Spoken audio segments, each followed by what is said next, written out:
I joined the private chat at exactly 2:13 a.m. on one of those nights where sleep feels impossible, you know? The kind where your brain just won't shut up, replaying every little mistake from the day, every awkward conversation, every unfinished task, and the silence in your room feels heavier than it should. My phone screen was the only light cutting through the darkness, and there it was, this random invite link that popped up in my DMs with no sender name, no context, just a short message attached that read, "Don't join if you're not serious." It felt like the internet itself was staring right at me, daring me, testing if I had the guts to click. I hesitated for maybe 5 seconds, thumb hovering, heart doing that weird little flip it does when you know you're about to do something stupid. But curiosity won, like it always does at 2 a.m., so I tapped the link and joined without overthinking it too much. The second I was in, something felt off, really off. There were exactly 17 members, not 16, not 18, exactly 17, and not a single one had a profile picture or a real name, just these eerie usernames: North, Echo, Hollow, Glass, Kite, and a bunch of others that sounded like they were pulled from some abandoned dream journal. One account was labeled simply admin, no icon, no nothing. Nobody greeted me, no hey new guy, no welcome emojis, no reactions at all. It was like I'd walked into a room where everyone was already sitting in the dark, staring straight ahead, waiting for something they couldn't say out loud. The chat was dead silent, except for that pinned message right at the top. 3 rules written in plain black text, like they were carved in stone. Rule 1, follow every instruction. Rule 2, never ask who is behind the account. Rule 3, never leave once you've started. I laughed under my breath at first. Just some edgy online roleplay, right? People do weird stuff like this all the time. Midnight games, ARG challenges, secret societies for bored insomniacs. I told myself I'd watch for a bit, get a laugh, then dip out if it got too strange. So I stayed, and for the next 57 minutes, nothing happened. Every once in a while, someone would type a single word: ready, waiting, here. But that was it. No small talk, no memes, no what's this about? Just this thick, electric tension humming through the screen, like 17 strangers were all holding their breath at the exact same time, waiting for a signal only they could feel. Then, at exactly 3 a.m., the admin's message dropped like a hammer. Round 1 starts now. The chat exploded, not with chaos, but with this sudden synchronized energy. The first task appeared: turn off your lights and send a photo of your room, right now. People started complying instantly. One by one, dark, blurry images flooded the screen, some showing faint outlines of beds and desks, others almost pitch black except for the glow of a phone screen. I remember sitting there in my own dark room, heart picking up speed, thinking this was harmless. Stupid, but harmless, like those old internet challenges that everyone forgets by morning. So I did it. I killed the lights, held up my phone, snapped a quick shot of my messy bedroom, half-empty water glass on the nightstand, and hit send. Within seconds, a green checkmark appeared next to my new username. It felt good, like I'd passed some invisible test, like I belonged for a split second. Before I could even process that, the next instruction came: open your front door and stand there for 1 full minute. Record it. That's when the first real hesitation hit me. It was 3:15 a.m. My neighborhood is quiet on a good day, but at that hour, it's tomb silent. No cars, no dogs barking, just the occasional distant hum of a highway miles away. I stared at the message, thumb frozen. Everyone else was already posting short videos, doors creaking open into black voids, empty streets, nothing moving. I could see their timestamps ticking. I told myself it was just a game, just dumb fun. If they could do it, I could. So I stood up, walked to my front door on legs that felt a little too heavy, unlocked the deadbolt with a sound that seemed way too loud, and pulled it open. Cold night air rushed in. I stepped onto the porch, phone recording, and stood there counting every second in my head. 60 long, agonizing seconds. I kept scanning the darkness, feeling eyes on me even though I couldn't see a soul. The street lights were too far, the shadows between houses too deep. When the minute ended, I practically slammed the door shut, locked it twice, and checked the chat. Another checkmark.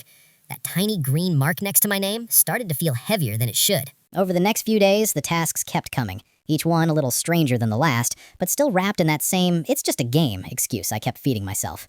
Go to the 24-hour store 3 blocks away and buy something you don't need. Just one random item, nothing useful. I bought a single pack of gum I hated and sent the receipt photo. Walk around your block exactly twice. No stopping, no shortcuts. Phone in hand the whole time. I did it at 2 a.m. again, footsteps echoing off the pavement like they weren't even mine. Leave your phone recording audio while you sleep. Don't check the file, just upload it unedited. I did that one too, even though I lay awake the whole night listening to my own breathing in the dark. At first, it still felt harmless. Weird, sure, but the kind of weird that makes a good story later. But then the patterns started showing themselves. The admin always knew when someone hesitated. If you took too long to respond, even by 30 seconds, a private message would pop up. "You're falling behind," username. No explanation, no anger, just cold fact. One night, a guy named Kite cracked a joke in the main chat. "This is the dumbest cult I've ever paid $0 to join." And the whole group went silent. No laughs, no reactions. 10 minutes later, Kite just stopped. His account was still there, but he never typed again. No goodbye, no "I'm out." I typed, "What happened to Kite?" before I could stop myself. The admin replied instantly, "Do not ask questions." The words sat there on my screen longer than they should have. It didn't feel like a rule anymore. It felt like a warning with teeth. I should have left then. Every logical part of my brain was screaming at me to screenshot the rules, block the chat, delete the app. But I didn't, because by then I was hooked. Not in a fun way, in that deep, anxious, I need to know how this ends way. Part of me was scared of what would happen if I broke the rules. The bigger part was scared of never knowing what this actually was. Then came the night that changed everything. The admin messaged, "Be ready at 2 a.m. tomorrow. Location will be sent. Do not be late." The next evening, my phone buzzed with GPS coordinates. Some random spot 10 minutes from my house, an empty parking lot behind an abandoned strip mall. I sat on my couch arguing with myself for a solid 15 minutes. This crossed every line. This was real life now, not pixels on a screen.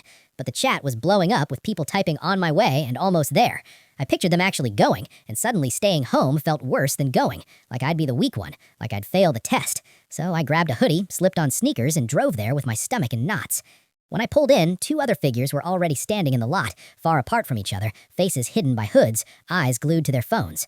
We all knew we were from the same chat, but nobody spoke. Nobody even nodded. At exactly 10:10 a.m., every phone in the lot buzzed at once. "Look behind you." I turned slowly. Across the street, parked in the shadows where nothing had been 5 minutes earlier, was a black car. Lights off, engine running, just sitting there. No one got out, no one moved. The 3 of us stood frozen for maybe 10 seconds. Then, without a word, we all turned and walked in different directions like we'd rehearsed it. I didn't run. I wanted to, but something told me running would be worse. When I got home and opened the chat, 3 new check marks had already appeared, one for each of us. Someone had been watching that parking lot. Someone had been watching all of us. The next day, North typed 2 words that made my blood run cold. "I'm done." Then he left the group. For 10 full seconds, the chat was silent. I actually felt relief wash over me. Maybe it really was that easy. Maybe the rules were just theater. Then North's account reappeared in the member list like it had never left. No invite, no notification, just back. And right after, the admin posted a single photo, a picture of a quiet suburban house taken from across the street at night. Under it, one line, "Don't leave." Nobody tried to leave again. After that, the game, if you could still call it a game, shifted into a second phase. The admin started calling it Room 34. I don't know why. Maybe it was a code. Maybe it was nothing. But the moment that name appeared, everything got sharper, more aggressive, more personal. The tasks stopped feeling like suggestions and started sounding like commands. Turn off your phone for exactly 5 minutes. Do not move from where you are standing. Stand in front of your mirror and do not blink for 2 full minutes. Record it. Walk to the nearest intersection right now and wait until we tell you to move. I started noticing things that made the dread settle deeper into my bones. Shadows outside my window that moved when the wind wasn't blowing. A car that seemed to drive past my house at the exact same time every night. Footsteps on my roof once, soft but unmistakable. And every time I hesitated, even for a heartbeat, the admin would message me directly. "We see you. Don't make this harder than it has to be." Then came the pairing. "Pair up," the message said. Usernames were matched instantly. I got Glass. The next command, watch each other. Describe what you see. At first, it was simple. I described his profile, the nothing that was there. Then Glass started typing back. Your desk lamp is still on. The blue hoodie you wore to the parking lot is hanging on the back of your chair. Your window is cracked open 2 inches, and the curtain is moving slightly. I hadn't sent any new photos. I hadn't told anyone anything. My chair was exactly where he said it was. The curtain was moving because I'd opened the window for fresh air 10 minutes earlier. There was no way he could know unless he was close enough to see inside my house right now. My hand started shaking so hard I almost dropped the phone. I typed, "How do you know that?" The admin cut in immediately. Rule 2. I stopped typing. I stopped breathing for a second. And the tasks kept coming, forcing us to trust people we couldn't see, forcing us to expose ourselves in ways that felt more and more like surrender. The final night, the night everything broke open, the admin sent, "Tonight you prove loyalty." I knew before the next message even arrived that this was the end of whatever illusion I'd been clinging to. My phone buzzed again. A new photo. My house, taken from the sidewalk, directly in front of it, closer than any previous picture had ever been. The timestamp was from 5 minutes ago. Underneath it, this time, don't hesitate. Then I heard it. right outside my bedroom window. Not a knock, not footsteps, just a soft, deliberate scrape, like fingers testing the glass. My heart slammed against my ribs so hard I could feel it in my throat. Another message. Open it. A countdown timer appeared on my screen. 60 seconds.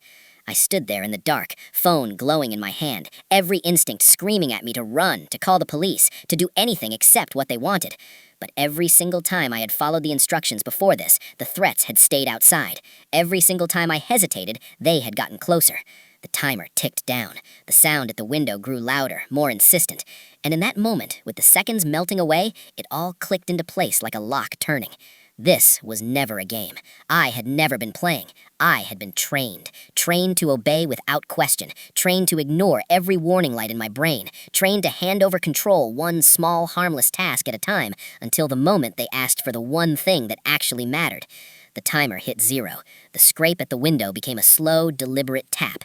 And as I reached for the latch with a hand that no longer felt like mine, I finally understood the real rule, the one that had never been written down, but had been burned into me from the very first checkmark. I was never supposed to win. I was only ever supposed to keep going until I couldn't stop. The window slid open into the night, and whatever had been waiting there for weeks finally stepped inside.